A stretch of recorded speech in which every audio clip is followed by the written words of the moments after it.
Congresistas como el vocero de APP, César Combina, han señalado que hay grupos efectivamente en el Congreso que están buscando inestabilidad. Vamos a conversar con el congresista Combina precisamente sobre este y otros temas, porque lo escuchamos hablar ahora mismo también, congresista, durante el debate, y usted hacía una serie de advertencias y preocupa la situación del país ahora mismo, precisamente porque se respira este ambiente de inestabilidad y uno no sabe si existe precisamente este correlato político al que me refería. ¿Cómo está? Buenas noches, gracias por estar con nosotros. Buenas noches a todos los que nos están sintonizando.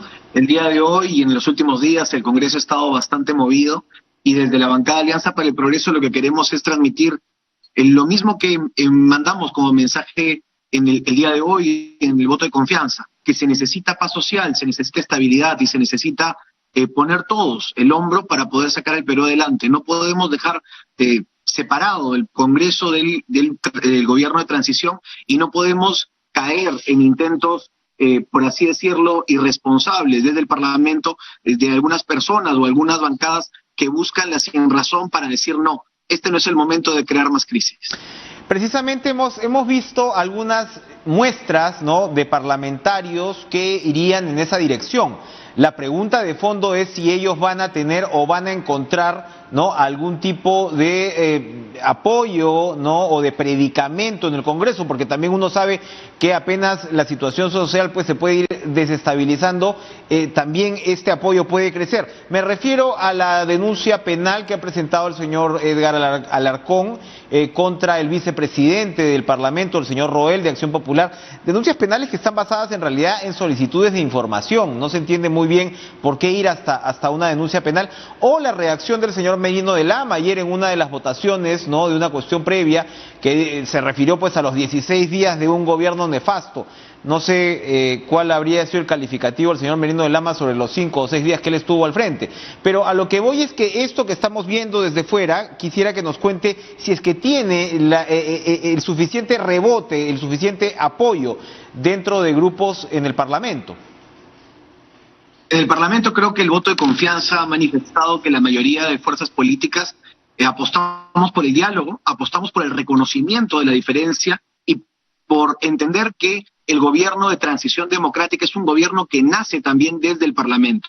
No es un gobierno elegido en las urnas, producto de una elección presidencial normal, sino más bien que nace para resolver una crisis nacional, una crisis en donde sería muy irresponsable decir que nadie tiene ningún tipo de participación. En Alianza para el Progreso nosotros nos hemos puesto a disposición no solamente del Parlamento, sino también del gobierno de transición para aportar con soluciones, para aportar con críticas constructivas.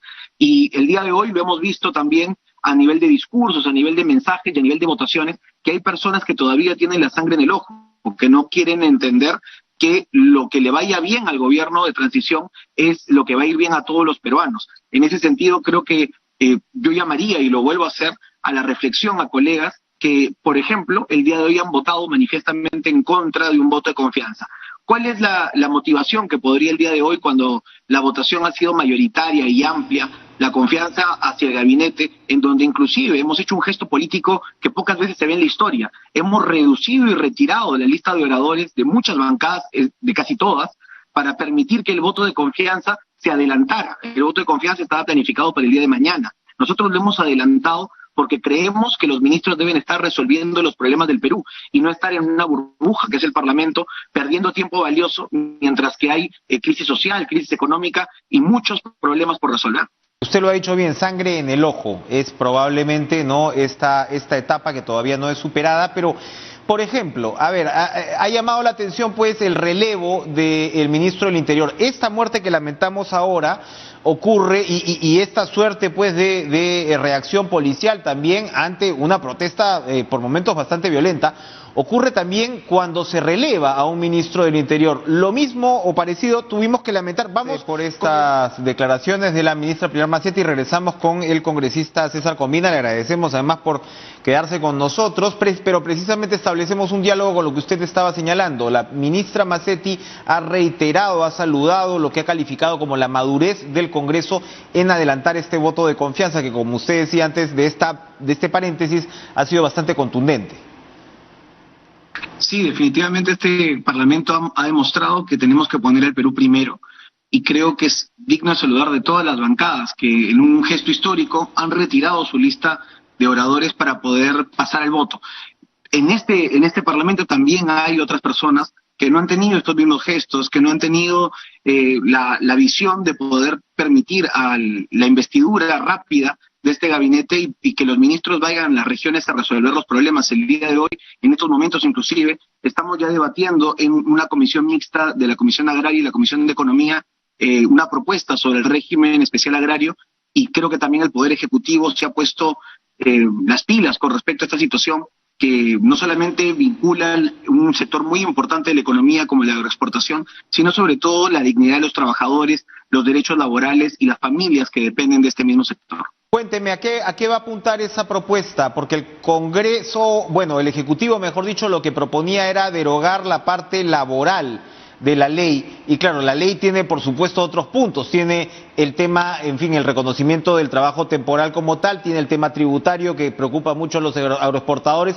Vamos a hablar finalmente de la derogatoria de la ley o de la reforma y derogatoria de este capítulo únicamente. Estamos presentando desde la bancada Alianza para el Progreso la derogatoria del decreto de urgencia y además una reforma de la ley en donde se debe reconocer el trabajo de los trabajadores de la agricultura, sobre todo de la agricultura dedicada a la agroexportación, como un régimen, pero un régimen laboral real, con derechos reconocidos. Por ejemplo, desde Alianza para el Progreso apostamos por la posibilidad del derecho a sindicalizarse, con mayores prestaciones a nivel de ingresos y también, por ejemplo, con la posibilidad de que SUNAFIL tenga mayor control de fiscalización.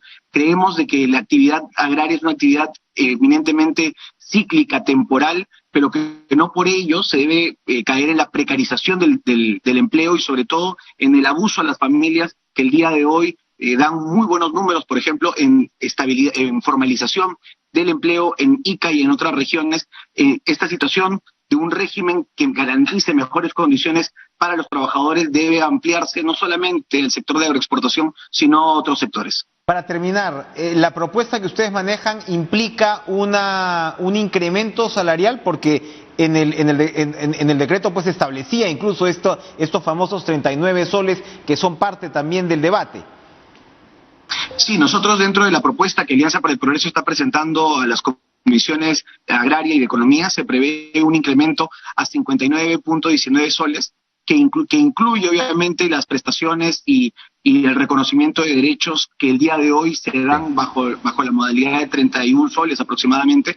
Este crecimiento en la remuneración además permite, por ejemplo, que el trabajador tenga mejores condiciones y que se permita el reconocimiento de todo el trabajo que se desarrolla en el sector agroexportador, que incluye otras situaciones como por ejemplo la posibilidad, como digo, de sindicalizarse, la posibilidad de que ellos mismos tengan la posibilidad de llevar su alimentación, su bebida, de no tener una obligatoriedad de compra, y la eliminación total de los servicios de intermediación laboral en el sector de agroexportación, los famosos servicios. Evidentemente estas distorsiones son las que en buena medida pues han atizado este fuego. Gracias, César Combina, vocero de Alianza para el Progreso, por acompañarnos esta noche.